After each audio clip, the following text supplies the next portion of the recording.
Good morning, good afternoon, good evening. Welcome back to Attic to Basement Estate Cleanouts. The first home today is in Boyd's, Maryland, on a main road. The attorney had me meet a male neighbor who was keeping the key to the house. I was told to only talk to the man when I called his house because his wife had dementia and she would not give me the right information. The first day we worked in the house 6 hours sorting through all the books. The home was quite messy. The woman who had lived there died at 90 years old and had not been able to keep up the house, which was built in 1900. There was also a large shed storing a riding mower and a large engine that may have come out of an old truck. There were bees in the shed and high grass with some poison ivy outside it. I went out there once and unknowingly walked through the poison ivy, and after that I left it to the men in coveralls to go in and take out what they could sell at auction. The lawyer told us to leave in the shed anything that wasn't able to be sold. The house sat on 5 acres, and there were wheelbarrows and a shredder covered in vines near the shed. Items that could be cut free were sent to auction. Back inside there was lots of art bought or painted by the owner. A lifetime's worth of painting did go to auction. The couple had had one child who had died decades ago. The husband had died years before. He had been an avid ham radio operator with a setup in a room on the second floor. The ceiling in that room was covered in amateur radio call sign papers. On the second and third day, my helper and I worked more 6-hour days, sorting through the paint supplies and art, along with glassware in the kitchen and basement. During that time, Junket Dumpet came 4 times to take away trash. A lot of the furniture was so badly worn that even a charity wouldn't have wanted it. I included a photo taken in the attic to show that needed emptying also. The neighbor had been safekeeping a coin collection. He brought it to me on the final 6-hour day of work when Associated Auctioneers filled 2 trucks with items to be sold. I believe an environmental trust organization in Maryland inherited the land, which is near Little Seneca Lake.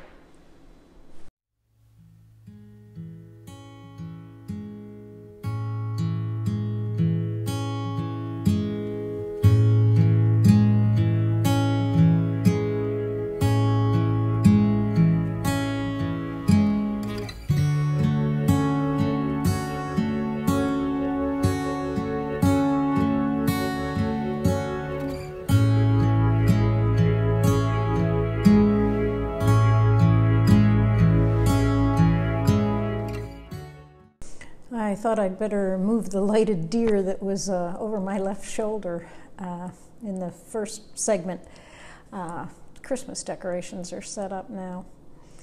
The next job was the most memorable for several reasons. 2 of the deceased men's sisters in Georgia had come up after their brother had died in 2011, thinking they would stay in the house while they went through it and settled his estate.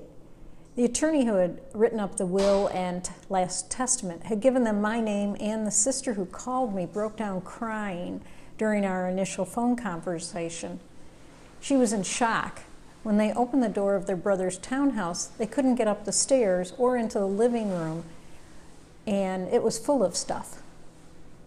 I met them at 5 p.m. where we talked in the front hall, and they gave me the keys to the house and to a 2006 Lincoln that was in the parking lot.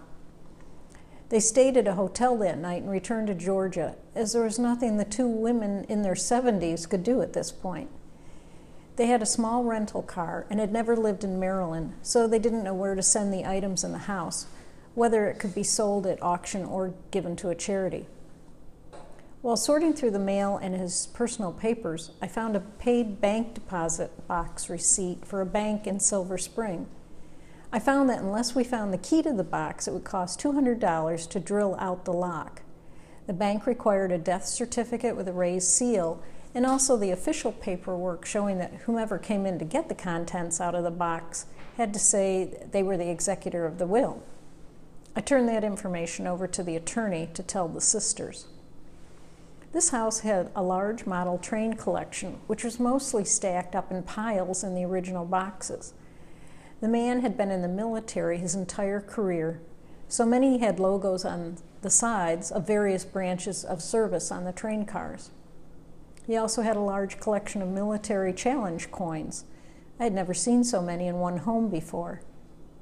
There was a bookcase filled with stamp collections from the national parks and first day covers.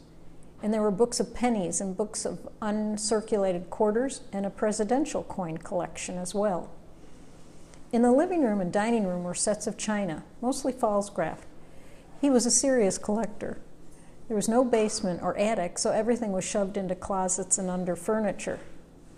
The biggest surprise that I never shared with the sisters, because they did not see it, was that upstairs there was the largest collection of gay porn movies and sex toys I had ever seen. I had gone to Catholic school for 12 years, so this was eye-opening to me. I got an education in that house. Thank you for watching. Click the button to subscribe and comment below. Also check out more photos from these two houses on Facebook at 800 Houses, 800 Jobs.